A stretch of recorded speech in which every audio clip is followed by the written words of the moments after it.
Next topic is dielectrics. Dielectrics means the insulating materials, that is the insulators which are used for storage of charge in capacitors.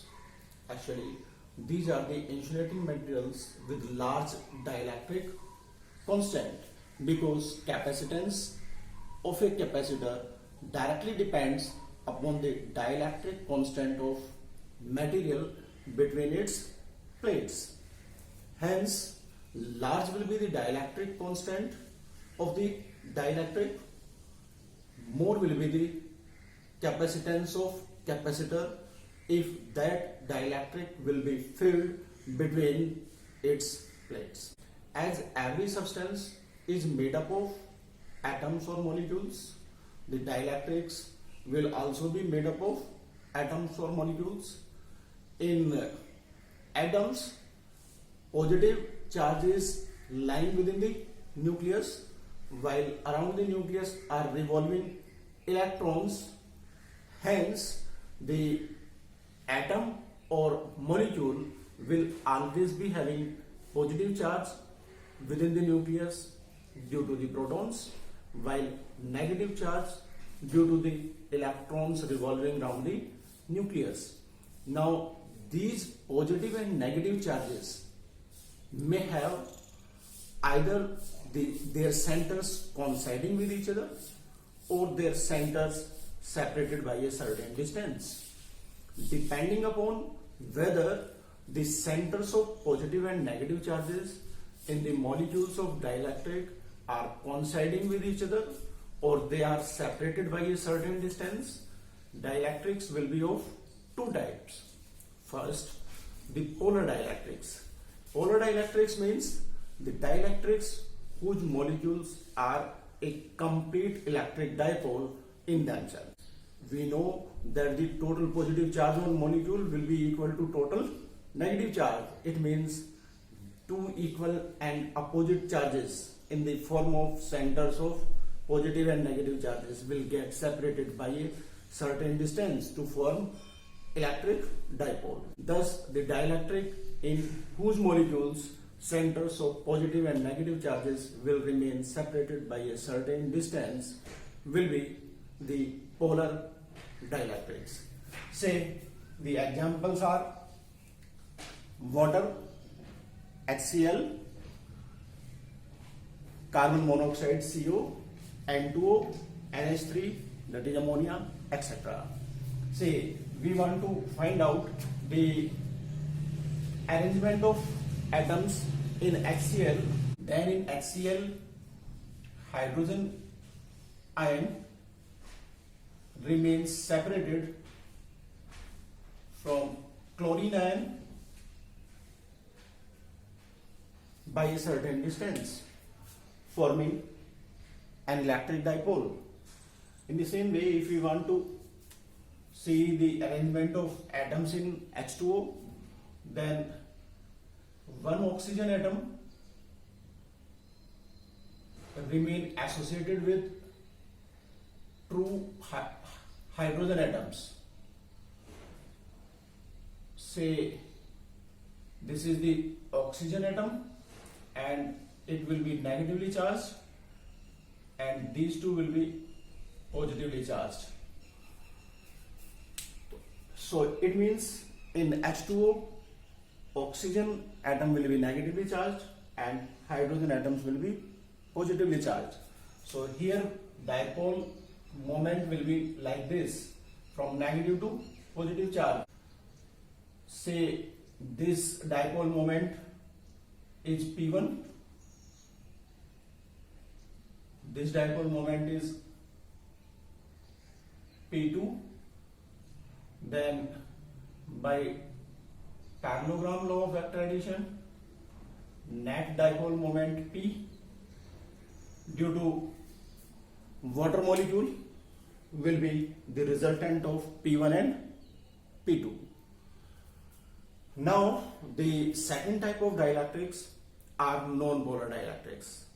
In non-polar dielectrics, centers of positive and negative charges in their molecules will coincide each other, since there will be no separation between the centers of positive and negative charges.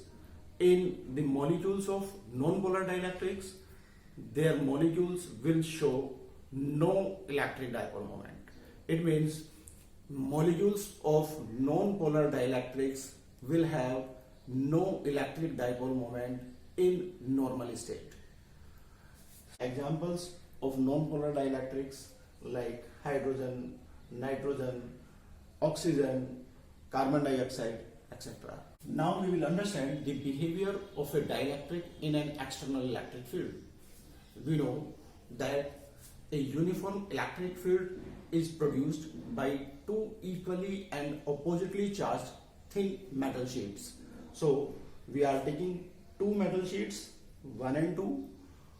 Out of these two sheets we have given a charge plus Q to the sheet 1, and this positive charge will induce a negative charge on the inner face of second sheet, while the other sheet being earthed, the positive charge on outer face of second sheet will be neutralized by the earth. These two charges will produce an electric field within the sheets in the absence of any other medium between the sheets, that is in the presence of air or vacuum, given by E naught, and that electric field in the absence of any medium in between the sheets will be given by sigma by epsilon naught, and sigma means surface charge density on sheets. If charge is Q, area of each sheet is A, then sigma will be Q by A.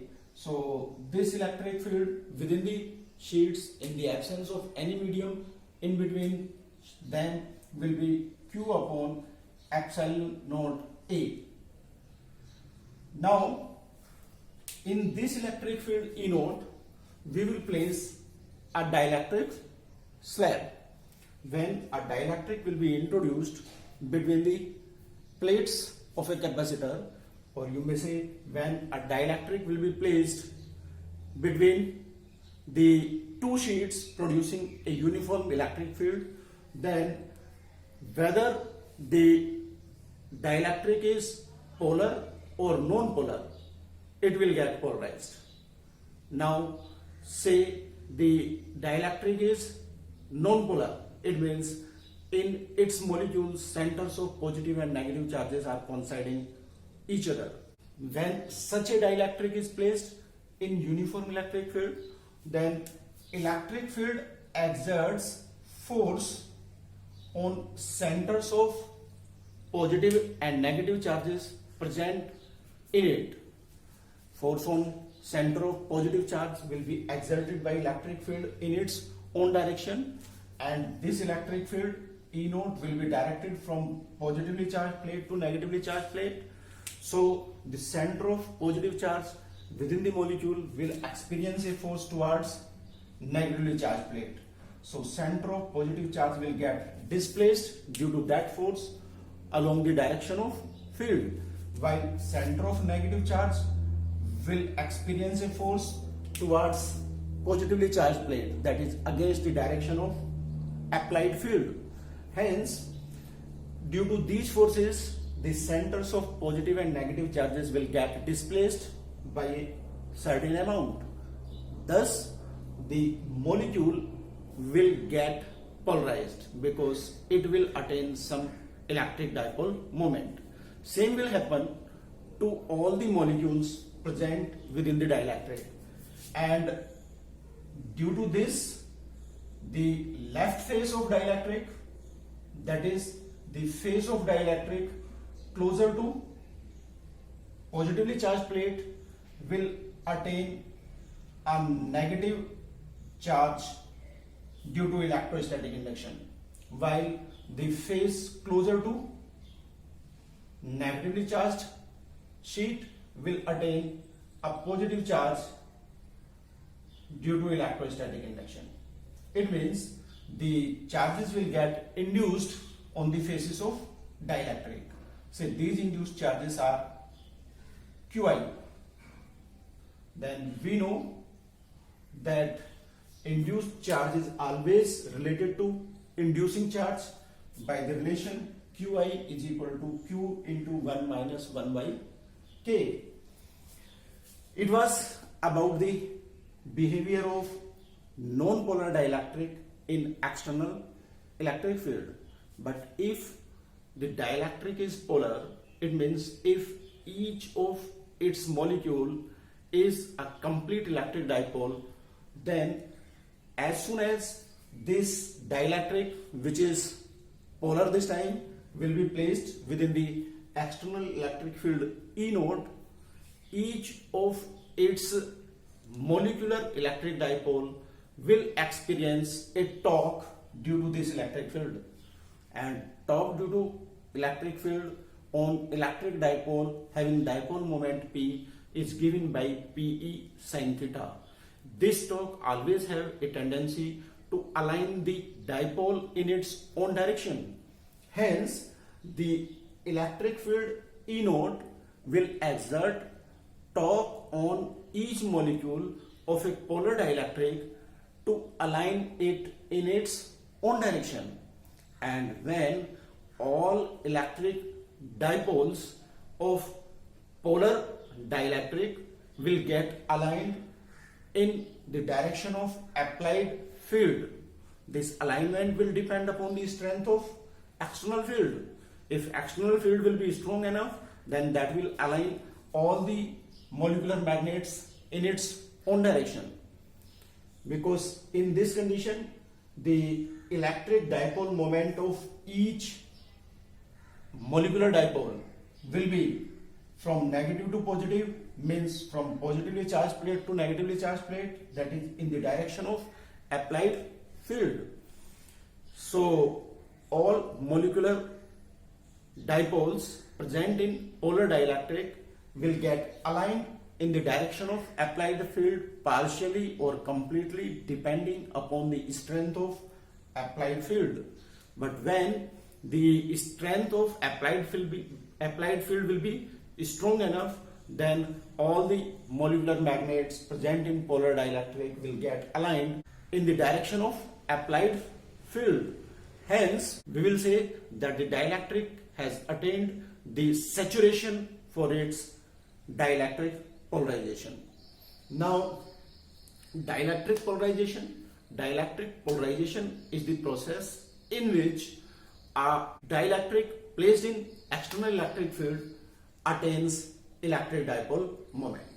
Because in normal state, whether the dielectric is polar or non-polar, it doesn't have any dipole moment. But when it is placed in an external electric field, then polar molecules experience torque due to electric field to get aligned in the direction of field, that is to make their dipole moment parallel to the direction of electric field. But if dielectric is non-polar, then each of its molecule gets polarized because of separation of centers of positive and negative charges in their molecules, and hence again it attains electric dipole moment, that is it gets polarized. So thus, whether the dielectric is polar or non-polar, when it will be placed in an external electric field, it will get polarized, that is it will gain electric dipole moment. And during this process, the face of the dielectric near positively charged plate will attain a negative induced charge, while the face of the dielectric near the negatively charged plate will attain a positive induced charge. And magnitude of these induced charges is Q1 minus 1 by K. These induced charges will produce an electric field in the direction opposite to the applied field. If this electric field produced by induced charges is EI, then EI will be given by EI is equal to sigma I upon epsilon. Sigma I will be Qi upon A upon epsilon means epsilon naught K. This is equal to Qi upon epsilon naught K A. Now, due to introduction of dielectric between the plates, net electric field within the sheets E will be difference of applied field and the induced electric field, that is EO minus EI. This is equal to EO is Q upon epsilon naught A minus Qi upon K epsilon naught A. We know the value of Qi, and Qi is this, so E can be written as E is equal to Q upon epsilon naught A minus 1 upon K epsilon naught A into Qi, and Qi means Q into 1 minus 1 by K. This is equal to Q upon epsilon naught A can be taken as common,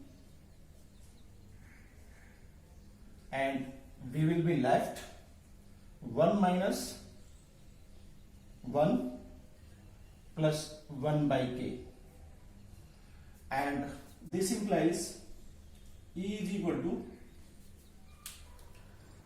1 minus 1 cancels, Q upon K epsilon naught A, but Q upon epsilon naught A is electric field between the sheets in the absence of dielectric, so this will be equal to E naught upon K, that is net electric field between the sheets after introduction of dielectric. E is equal to E naught by K. This implies that due to the introduction of dielectric between the plates of capacitor, electric field between the plates reduces K times. We know that electric field E is equal to minus dV by dr. Here negative sign shows that in the direction of electric field potential decreases, and magnitude of electric field is potential difference divided by distance. So if V is potential difference across the sheets,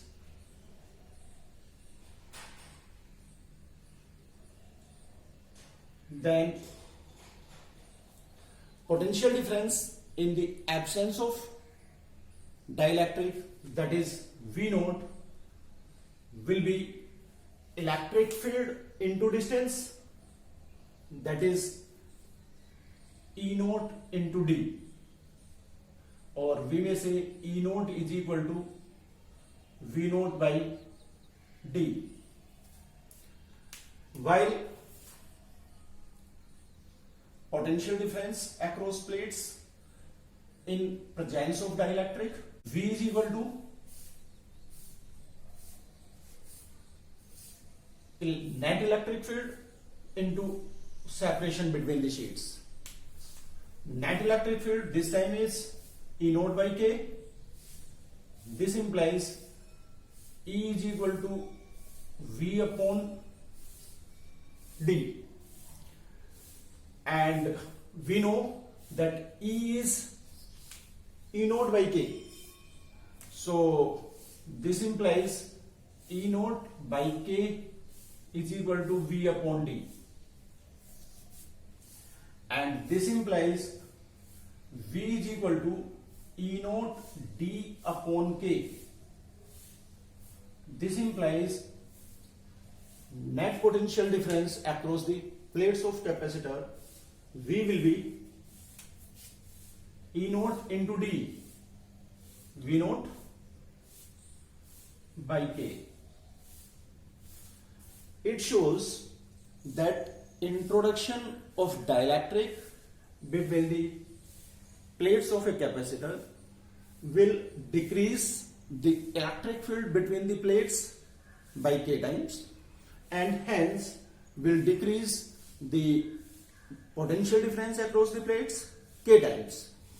But capacitance of capacitor, C is equal to charge given upon potential difference. If we determine the capacitance in the absence of dielectric, then C naught will be charge given upon V naught. But now new capacitance after introduction of dielectric, C will be Q upon V, and V is V naught by K, so new capacitance will be K Q upon V naught. Q upon V naught is C naught, so we may say C is equal to C naught into K. It shows that due to introduction of dielectric, the capacitance of capacitor will increase K times. K times means dielectric constant of the dielectric multiplied by capacitance in the absence of dielectric. It means more will be the dielectric constant of the dielectric, more will be the capacitance of capacitor on introduction of dielectric between the plates of that capacitor. Also, we must be knowing that when dielectric will be introduced between the plates of capacitor, keeping it connected to the source of EMF, then source of EMF have the ability to maintain the potential difference across the plates constant.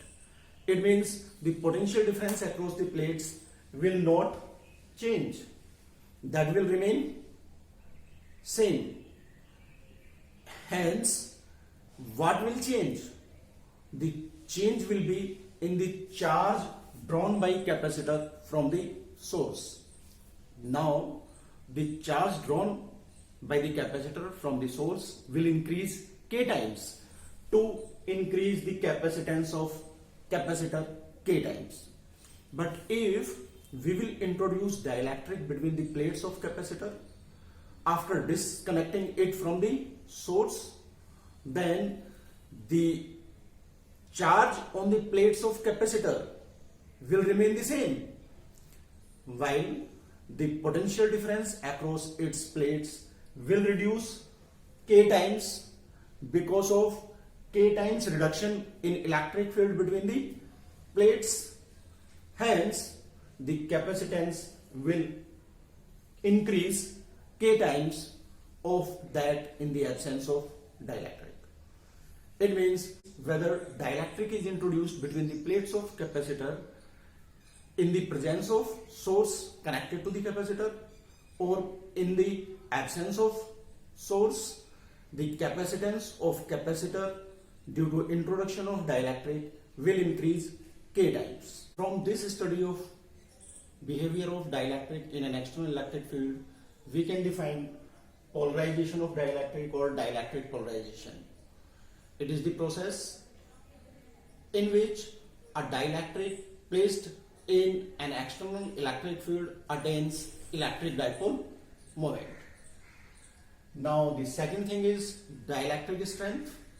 When a dielectric will be placed in external electric field, then electric field will exert force on the centers of positive and negative charges present in their molecules, and as the external electric field will be increased, this force acting on the centers of positive and negative charges will increase, tending to tear apart the centers of positive and negative charges. If strength of electric field will be continuously increased, then a stage will be reached at which electrons will begin to come out of atoms, producing large number of free electrons, and hence the dielectric will begin to conduct.